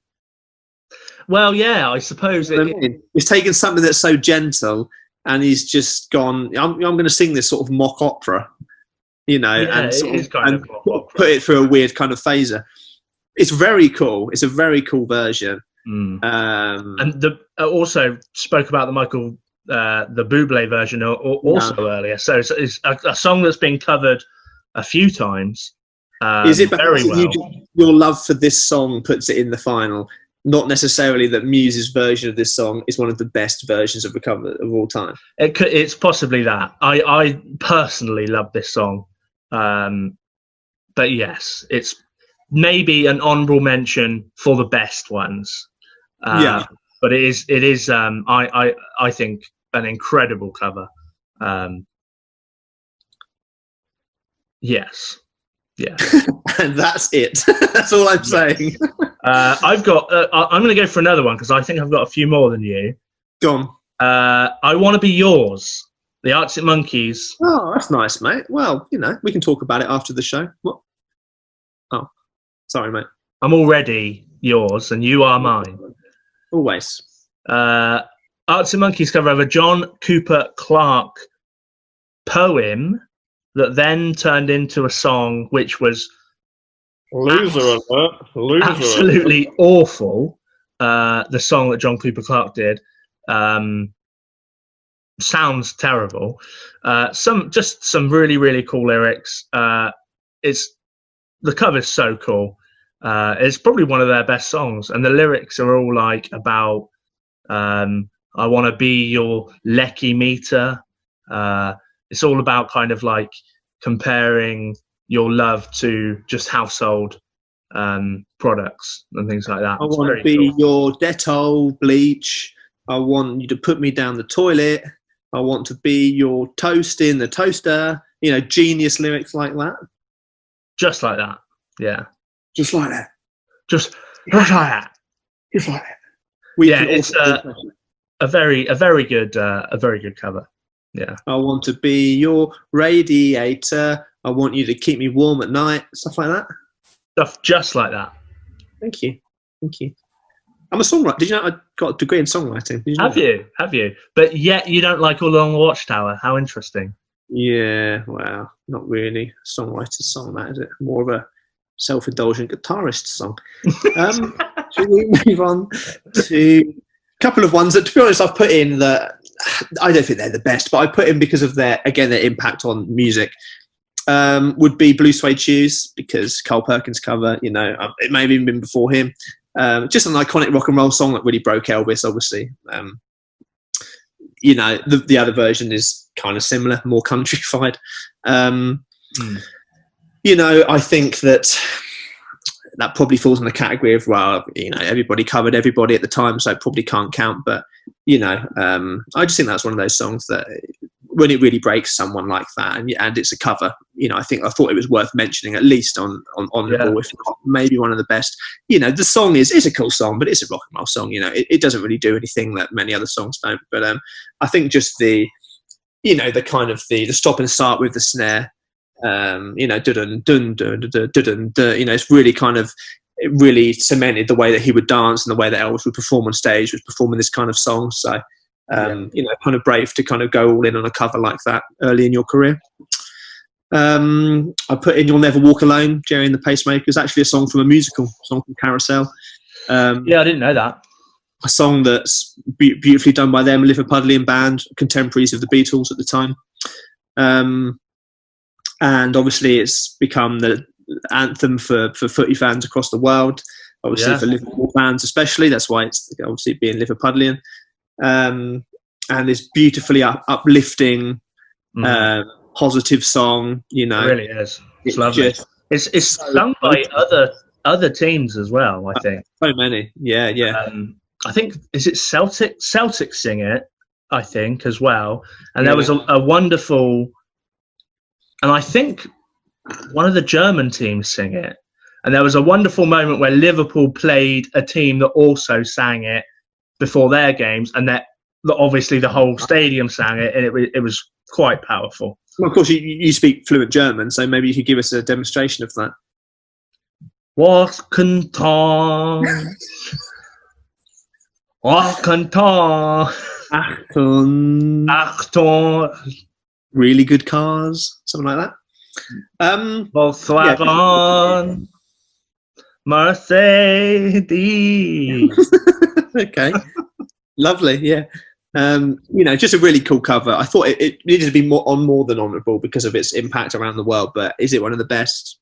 That version, perhaps indeed the version by the football fans, is the better cover. Who's to say? Yeah. So I'm gonna I think we've got two saved for the end, right? Yes. So we're gonna talk about, I'm gonna talk about one more song. Go on. And I'm gonna throw it in as a wild card. Go on. For the best ever. It's the best metal cover of all time. Go on. Holy Diver by Killswitch Engage. A cover of a Dio, the Dio original, which is fantastic, but this is, well, it's the best metal cover of all time. The solos, the vocals, the drum track, the musicality, the depth. What more can you... It's a song that it crescendos in movements. It's sort of got different movements to it. Yeah, I mean that is a good pick. It's Howard Jones, like I've said before, we've both said, one of the best voices in all of heavy metal rock music. The drum fills are insane. The screams are tasteful. They don't ruin it because there are screams. They're tasteful screams. They don't ruin the original. Yeah. They complement it somehow. Then it goes into those triplets in the third verse. Yeah. And the solo. Dun, dun, dun, dun, dun, dun. Oh, it's beautiful. It's beautiful. There's that guitar again. That one. I mean, this is become the definitive version of Holy Diver, above all other metal covers, really. Yeah. I mean, it is up there. Could we really say in our hearts that a song that came out kind of recent, when was that? Kind of late 2000s, mid 2000s? Yeah. Of a Dio song, is that the best cover of all time? I don't think it is. I don't know. I don't know. It's one that is.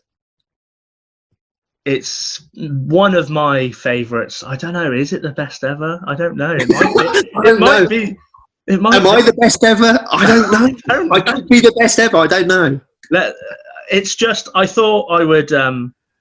I'd throw it in there because I knew that we both loved it, and it's by far the best metal cover of all time. That has thrown a metal spanner in the works. Let's go for the original two that we. Let's go for the original two, and I think we'll understand why these are the original two. Right. We will begin with "Hurt" by Johnny Cash. Yeah. "Hurt," a original Nine Inch Nails song, rather different in arrangement. Johnny's version, one of his last albums, cover album, covered the B-side to this was "Personal Jesus" by Depeche, which is a really, really cool version. Yeah, very good. It's, for me, it's haunting. You know, this is a song covered close to death. I think 7 months before Johnny Cash died, this single was released. Yeah. It's emotional, it has sincerity, has meaning. Not only that, but paired with Enemy's best video of all time. It was voted the video for this video of the year. Wow. Filmed on his estate in his old house that he lived for about 30 years. Unfortunately, it burnt down, that house, but you know, recorded the same year that his wife passed away as well, June. It was really the end of an era. You and I both love Johnny for his impact on rock and roll and country. He's just a real independent artist, real true rock and roller. This is song takes a good song and just becomes so beautifully raw about him getting older, his death, and his career, and the videos interspersed with clips of him as a youngster and clips of him at the height of his fame. And it basically, this is like, I'm going to die now, so this is my gift to you. This is really my whole life wrapped up in a song, and you can have that now. And now I've done what I set out to do. It's unbelievable. It's an astonishing cover. It's I mean, the original is fine. It's an okay song with very good lyrics.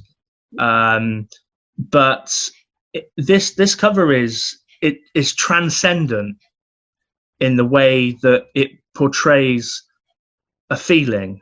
You listen to this song and you can feel the pain in the voice, and also that, like you said, the video is, I mean, I think I might have had a little tear when I first saw it. Obviously, I've seen it many times now because it's such an iconic video. But yeah, Johnny looks so old. He looks frail. He was ill. Yeah, he was like 71, I think, 72. So he was ill. Like you said about he didn't even originally want to cover it, you know, but he read the lyrics and realised that there was something there that he could say, and it was relevant to his life. And thank God that he covered it, you know. Yeah. So Trent Reznor thought, I think he, at the beginning when he was first approached, thought it was a bit of a gimmick. Wasn't particularly excited by the project, and then has basically said that this is the definitive version of. Yeah, I think he said, we both saw the quote, didn't we, where he said, the song isn't mine anymore. It's like letting your girlfriend, you know, kind of move on. You know, it's the song isn't mine anymore. And I think Johnny Cash has really taken ownership of this song, has claimed this song as his own, and that's what we spoke about at the beginning. You know, cover songs sometimes is a tribute, sometimes they do something completely different. This is a Johnny Cash song. It's not a Nine Inch Nails song. Yeah, and I think that's the ultimate cover, really, and made all the more poignant because, of course, he passed away so soon afterwards. So it's a beautiful conclusion to his career of many ups and downs, and basically ending with a cover is what a way to go out. Yeah, incredible. Now, it may sound as though that we're gushing over that one and that there isn't a chance for the second one, but let me stop you. Stop assuming. To assume makes an ass out of you and me. You, me and him. Mainly him. What, Velo from him? Him. Okay. Him? Our second choice, our two finalists, if you like, are. I like. I heard it. I've heard it. I've liked it. Where have I heard it? Through the grapevine. There it is. I've put my ear to the grapes. What's that? Marvin Gaye. A song that a lot of people don't know is a cover again. Well, yes, and perhaps could, in the end, cause it not to be named the best ever. But let's talk about it first. I heard it through the grapevine, a Marvin Gaye cover from a Gladys Knight song. That's right, isn't it? Is that right? Gladys Knight and the Pips, yeah. It was actually covered by someone else as well. I think there's been multiple versions of it over the years. But yes, originally released on the Gladys Knight in the early 60s, 61, 62. Yeah. So Gladys Knight, I love. Gladys Knight and the Pips. I hate the day, so I'm Gladys Knight. Thank you. Thank you very much. That'll do. Put the hat on for that one. Top that one on. Probably keep that on. Money for the poor. Money for the poor. It is potentially my favourite Marvin Gaye song. Potentially one of my favourite ever songs. And it is just perfection. It is a Motown classic. It's the 81st best song of all time, according to the Billboard's official statistics. It's in the Grammy Hall of Fame for cultural and artistic significance. A song that was recorded over 5 sessions with multiple overdubs. Wow. Recorded in higher range than Marvin usually sings in, because they thought it would cut through the mix. Now, old Gordy blocked the release for years, did not want this version out because he thought you're undercutting Gladys Knight. That's the version. That version was like top 10 here. Did well. Oh, it's brilliant. Yeah, not gonna be releasing another version. It's sacrilege. He said. Went on one of Marvin's albums. Radio picked it up in like '63. Radio picked it up, was playing it and playing it and playing it and playing it, and eventually they went, well, we're gonna have to release it as like a single because people are playing it so much. Yeah. And as soon as they did, the spark was lit, and it became overnight really one of the most famous Motown, one of the most famous songs of all time, really. Sung well, kind of a mysterious kind of arrangement, very bass and rhythm driven, as a lot of Motown was. Sung so well with that kind of soul raspiness that Marvin Gaye has. Yeah. Beautiful range, and it just builds so well. It's groovy. It's got different sections. There's some orchestral sections in there. There's so many layers to this, and it stands the test of time. It sounds as fresh as it did then. You know what I mean? It's it really does. At all. And some Motown in that you can hear the way it's been recorded or whatever. Sometimes sounds a little dated. Sometimes in its subject matter and in its not all of it, but in the kind of some of the primitive ways it was recorded. Especially with the like of Phil Spector and the Wall of Sound and things like that coming in, sometimes the arrangements might have sounded good in a jukebox, but through a little radio now, when we're used to such crisp production, sometimes a little bit is lost. Yeah. With this song, it sounds like the day it was recorded. You know what I mean? Yeah, it's one of the best. What more can you say about it? It's one of the just most iconic vocal performances. It's everywhere. Everyone knows this song. It's just magnificent. And Marvin Gaye, fantastic. Marvin Gaye killed by his own father. He was shot in a dispute, wasn't he? Just going to pop that hat on. Yeah. Tell you what, mate, I'll pass you the hat. There we are. Thank you. There we go. Oh, what's happened there? What's happened? Is that a wet wipe? That's a wet wipes. I grabbed that. Grab the closest thing to me because I was busy masturbating during the middle of this podcast. Sorry. Yeah. Marvin Gaye. It's tough, man. It's Johnny. It's Marvin. 2 kind of normal names, which I like at the end as well. Hello, Johnny and Marvin. Come on. Johnny and Marvin, come over here. So let's say the argument for this is tough for Marvin Gaye. What's the argument for Marvin Gaye? It's a better vocal performance. It's groovier. It's a better vocal than the original. Yeah. It's groovier. It's stood the test of time. It's older. It's influenced more artists. It's what else could you argue for it? That might be all. That might be all of it. it's tough, isn't it? Because ultimately, it's just great. It's upbeat. I think that would count. That it's you know, it's positive. It's bouncy. It makes you want to move. You know what I mean? Yeah. Yeah, it's just a great version, and a version that is way more famous than the original. Yeah. Arguments for Hurt. The time at which it was recorded and the emotional significance of it. Yeah. The emotion in the song is so raw. I think it wins a lot of points for how different it is to the Nine Inch Nails version. Yes, the individuality, the originality. Like we said, it becomes a Johnny Cash song. I think in its sincerity, in the way that he performs every word like it's coming from his heart, you know. I think the performance is extraordinary. I think it would be cheating to say that the visual paired with it would make it win, because ultimately it's the song that we're judging. Yeah. However, I view the whole piece as kind of a work of art, in a sense that I don't think you can listen to it without picturing the video. I mean, you haven't seen the video, but I imagine you picture something pretty similar to the video. Yeah. They coexist for me. They're one and the same. So yeah. I think it's really a piece of art, and was kind of his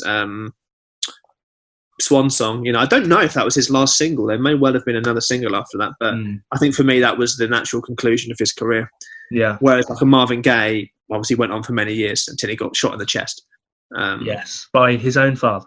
But, so I think, well, I'm ready to announce Holy Diver. I think best cover. Yeah, I think actually probably Feeling Good by Muse. Yeah. I think the sincerity and the emotion, how it makes us feel ultimately. What song makes us feel more? Not dance, not sing along, but what song makes us feel more? And I think we can announce it in 3, 2, 1.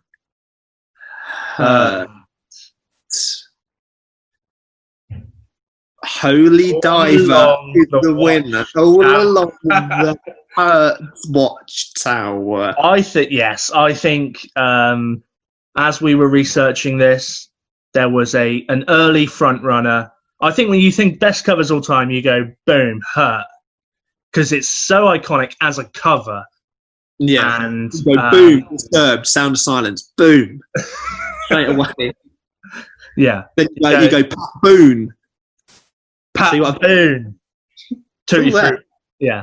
I think Hurt by Johnny Cash it's more than a cover. It's more than a cover. It's more than a cover. It's a work of art. It might be the saddest song I've ever heard. I'm emotional. Yeah. It is. I've been weeping into this hat throughout. Just drink that up. Ooh, salty. I think we can say Rock and Roll Up Podcast, best cover of all time, Hurt by Johnny Cash. Johnny Cash, Hurt is simply the best cover song. But what is your choice for the best cover song of all time? Let us know on Facebook and on Instagram at Rock and Roll Up Podcast, or on Twitter at Rock Roll Up Pod. You can listen to this wherever you get your bloody podcasts. Should we just stop listing everywhere that the podcast is on?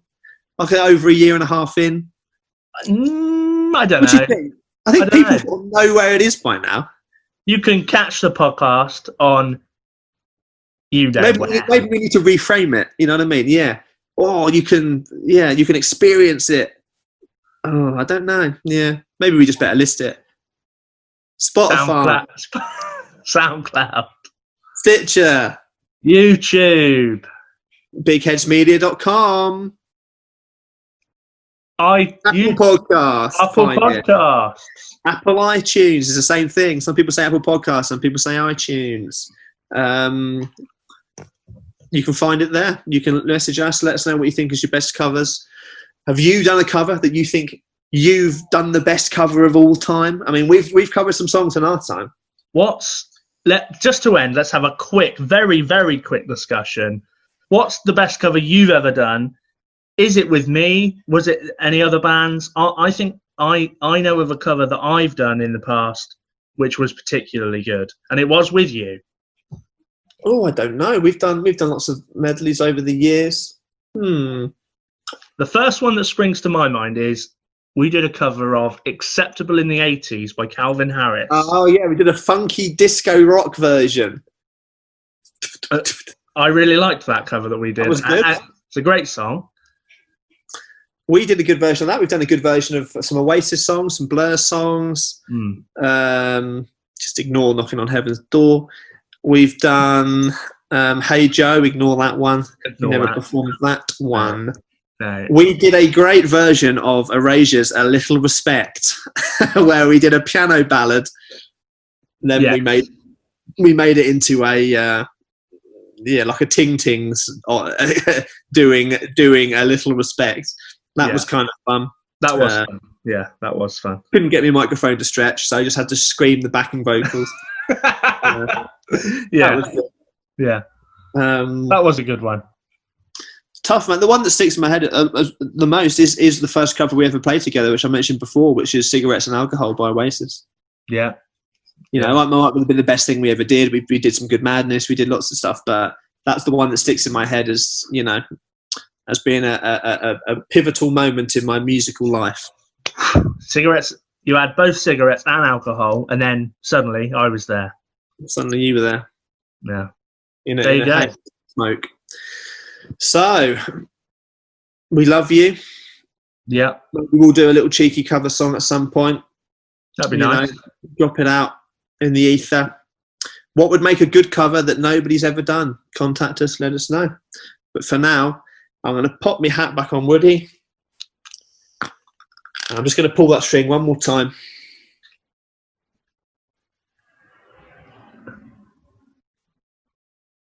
That is broken. That is broken. That is annoying, isn't it? Just that pause was so long, I thought you'd ripped up the rule book of audio podcasts, but it worked. I see a rule book. I eat a rule book and wash it down with a cup of, well, it should be Steaming Rules, but I've already ripped the rule book up. Oh, you've got them. You've popped them in a pot. Little stock. Cut, like a Bovril. Have it. Bovril. Bovril that came up last week and is in fact in the teaser for the episode that is going to be released in real time right now. Nice. Lovely. There we are. It's all come full circle. Get yourself a Bovril. Listen to some great bloody covers like Johnny Cash Hurt. Well, before I get hurt, because my bum's already hurting, very badly, I'm going to say we love you. We'll see you next time. Peace out. Bye-bye. Big time. Bye-bye now. Simply the best. Bye-bye now. Bye-bye now.